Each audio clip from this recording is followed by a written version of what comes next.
ఐబొమ్మ రవి తను సంపాదించిన డబ్బు దాదాపు 20 కోట్లకు పైగా. అంటే ఇంకా కంటిన్యూస్గా ఎలాగో సినిమాలని వెబ్సైట్లో అప్లోడ్ చేస్తాను, ఎలాగో డబ్బులు వస్తాయి అన్న కాన్ఫిడెన్స్ ఉందేమో. మొత్తానికి చాలా డిఫరెంట్ కంట్రీస్కి ట్రావెల్ చేశాడు. ప్రతి 20 రోజులకు ఒకసారి తన ఇల్లుని మార్చేవాడు. అంటే ఇల్లు అంటే పర్మనెంట్ రెసిడెన్స్ ఏం కాదు, తన హోటల్స్ని చేంజ్ చేయడం కానీ అలాగే ఎట్ ద సేమ్ టైం కంట్రీస్ని కూడా చేంజ్ చేయడం. ఇటు సెంట్ కిట్స్కి సంబంధించిన సిటిజన్షిప్ తీసుకోవడానికి ముఖ్య కారణం నాకు తెలిసి ఆ కంట్రీకి ఉన్న సిటిజన్షిప్ ఉండడం వల్ల దాదాపు 140 దేశాలకి వీసా ఆన్ అరైవల్, అంటే డైరెక్ట్గా ఫ్లై చేసి ఆ 140 దేశాల్లో ఏ దేశానికైనా వెళ్ళొచ్చు.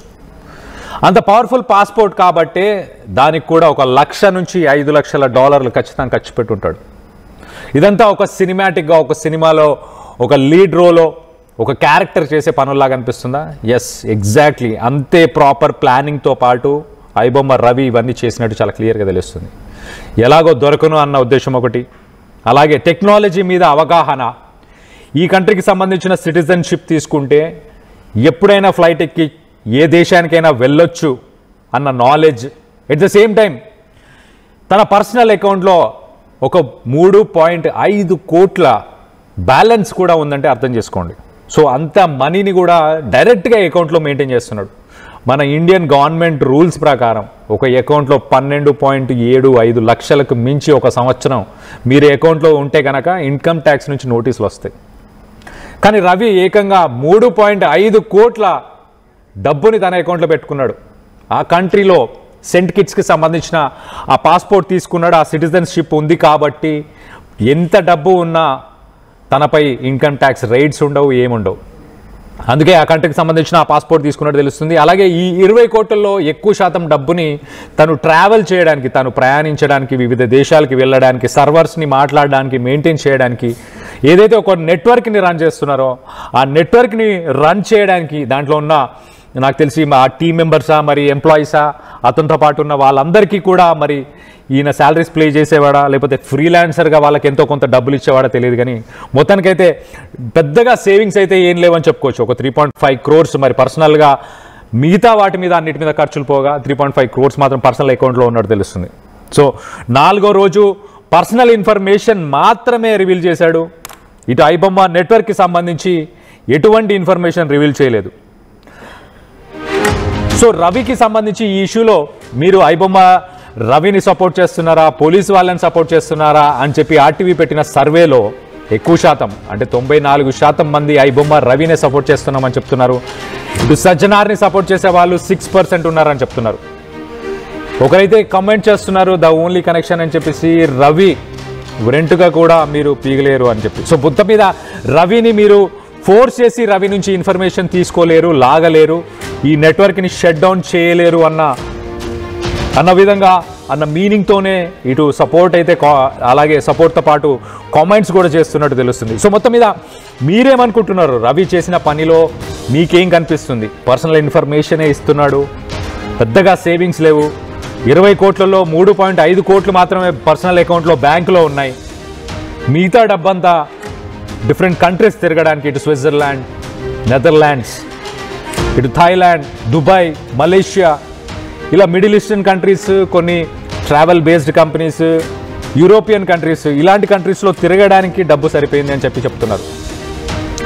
కొన్ని కామెంట్స్ కూడా చదివి వినిపించే ప్రయత్నం చేస్తాయి. ఇటు చందు గౌడ్ కామెంట్ చేస్తున్నారు, జై ఐబొమ్మ, వి సపోర్ట్ రవి, ఎందుకంటే అదంతే. ఇటు మహేష్ గొల్లపల్లి కూడా కామెంట్ చేస్తున్నారు, పెద్ద ఇష్యూస్ పక్కన పెట్టి పోలీస్ వాళ్ళు ఈ రవి పైన ఫోకస్ చేశారు అంటే అర్థమవుతుందా? మన తెలంగాణ పోలీస్ టైం వేస్ట్ చేస్తున్నారని చెప్పేసి చెప్తున్నాడు.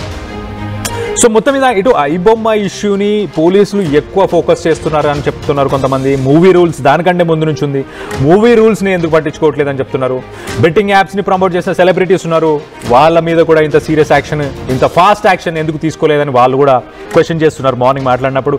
సో మొత్తం మీద 4వ రోజు ఇటు సిపి సజ్జనార్కి షాక్ అని చెప్పుకోవాలి. సపోర్టివ్గా ఉండట్లేదు, పెద్దగా ఇన్ఫర్మేషన్ ఇవ్వట్లేదు, నాకు గుర్తు లేదు, తెలీదు అన్న సమాధానాలని ప్రస్తుతానికైతే ఐబొమ్మ రవి ఇటు పోలీసులకు ఇస్తున్నట్టు తెలుస్తుంది. తన ఐబొమ్మ నెట్వర్క్కి సంబంధించిన ఇన్ఫర్మేషన్, ఎలాంటి ఇన్ఫర్మేషన్ కూడా ఇవ్వట్లేదు అని తెలుస్తుంది. సో దీనికి సంబంధించి మీరేమనుకుంటున్నారు? ఈ ఇష్యూ ఎప్పుడు కొలిక్కి రాబోతుంది?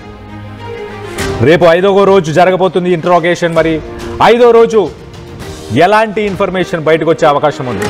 తను ఏమైనా రివీల్ చేయబోతున్నాడా? ఇప్పటిదాకైతే ఓన్లీ పర్సనల్గా ఎక్కడికి ట్రావెల్ చేశాను, ఏం చేశాను అన్న వాటి గురించి మాట్లాడాడు. తన వైఫ్, తన ఎక్స్ వైఫ్ గురించి కానీ, తన లవ్ గురించి కానీ, తన ఫ్యామిలీ గురించి కానీ ఎక్కడా డిస్కస్ చేసినట్టు లేదు.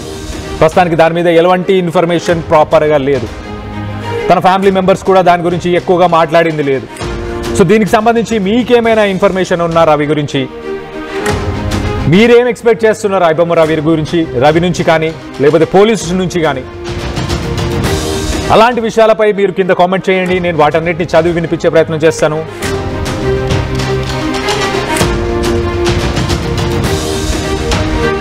రైట్, ఇటు చంద్ర నాగరాజు రవి సూపర్ హీరో అని చెప్తున్నారు. ఇటు చంద్రాస్ గోలీ జనరల్గా జనాల వారికి లాభం వచ్చేదానికి సపోర్ట్ చేస్తారు. వాళ్ళకి జనాలకి ఏదైతే లాభం చేకూరుతుందో దానికే సపోర్ట్ చేస్తారని చెప్తున్నారు. సో మీకు లాభం జరుగుతుంది కాబట్టి ఐబొమ్మ రవికి సపోర్ట్ చేస్తున్నారా అని క్వశ్చన్ చేస్తున్నారు ఇటు చంద్ర. మీకు లాభం జరుగుతుంది కాబట్టి సపోర్ట్ చేస్తున్నారు, మీకు లాభం జరగకపోతే మీరు సపోర్ట్ చేయరా? ఈ విషయంలో న్యాయం ఉందా అనుకుంటున్నారా? లేకపోతే మీకు ఫేవర్స్ జరుగుతున్నాయి, మీరు లబ్ధి పొందుతున్నారు కాబట్టే సపోర్ట్ చేస్తున్నారా ఐబొమ్మ రవికి? సో ఇంకొంతమంది కామెంట్స్ చేశారు, ఆ కామెంట్స్ని కూడా చదివి వినిపించే ప్రయత్నం చేస్తా. ఇటు లక్ష్మణ్ గంగుల ఐబొమ్మ రవి మరో ఠాగూర్ అని చెప్తున్నారు. ఇటు విజయ్ పప్పు ఐబొమ్మ రవి కంటే ఇంకా పెద్ద ఇష్యూస్ చాలా ఉన్నాయి కదా, పోలీసులు వాటి మీద దృష్టి పెడితే బాగుంటుంది కదా అని చెప్తున్నారు. ఫ్లయింగ్ డ్రీమ్స్ వాడికి ఖచ్చితంగా శిక్ష పడుతుంది అని చెప్తున్నారు. Chandra Nagaraju he is the popular person అని చెప్తున్నారు. ఇప్పుడు ప్రస్తుతానికి అతను పాపులర్ పర్సన్ అని చెప్తున్నారు. అలాగే Naidu Balaga police betting apps promote చేసిన వాళ్ళని అరెస్ట్ చేయమను, వాళ్ళకి గనక గట్స్ ఉంటే అని చెప్తున్నారు. సో తెలంగాణలో పెద్ద పెద్ద డ్రగ్స్, క్రైమ్, స్నాచింగ్, మాఫియా ఇలాంటివన్నీ జరుగుతున్నాయి కదా, వాటిని ఎందుకు కాన్సన్ట్రేట్ చేయట్లేదు? టాలీవుడ్ని బాయ్కాట్ చేయాలి. If they don't reduce ticket prices ఫ్యూచర్లో చూస్తారు అని చెప్పేసి వార్నింగ్ ఇస్తున్నారు ఇటు కార్ ట్రావెలర్ అనే పర్సన్. అలాగే betting apps Matka Kalyani government decide చేస్తుంది రేట్, సినిమా రేట్లు, టికెట్ రేట్స్ని గవర్నమెంట్స్ డిసైడ్ చేయాలి అని చెప్పుకొస్తున్నారు. ఇటు మల్లేష్ రెనెట్లా greatest of all time Ravi అని చెప్తున్నారు. బెట్టింగ్ యాప్స్ చేసిన వాళ్ళంతా లోపల లేరే, వాళ్ళందరినీ కూడా జైల్లో వేయలేదని చెప్పేసి ఇటు ప్రవీణ్ కామెంట్ చేశారు. ఫ్యాక్ట్ ఫైండర్ రవి తోపు, దమ్ముంటే ఆయనను అడ్డుకోండి అని చెప్పుకొస్తున్నారు. సో మొత్తం మీద ఇటు ఆర్టీవీకి సంబంధించిన సర్వేలో కూడా మీరందరూ పాల్గొనండి. ఈ ఇష్యూలో మీ సపోర్ట్ ఎవరికి? ఇటు ఐబొమ్మ రవికి, అలాగే ఇటు సజ్జనార్, పోలీస్ సిపి సజ్జనార్కి చేద్దాం అనుకుంటున్నారా ఎవరికి అని ప్రశ్నిస్తే దాంట్లో ఎక్కువ శాతం 95% ఐబొమ్మ రవికి అని చెప్తున్నారు. అలాగే 5% సజ్జనార్కి అని చెప్తున్నారు. మీరందరూ ఈ 95% ఎవరైతే పోల్లో సర్వేలో పాల్గొన్నారో మీరందరూ లబ్ధి పొందుతున్నారు కాబట్టి ఐబొమ్మ రవిని సపోర్ట్ చేస్తున్నారా? ఆయన చేసిన పనిలో న్యాయం ఉందనుకొని సపోర్ట్ చేస్తున్నారా?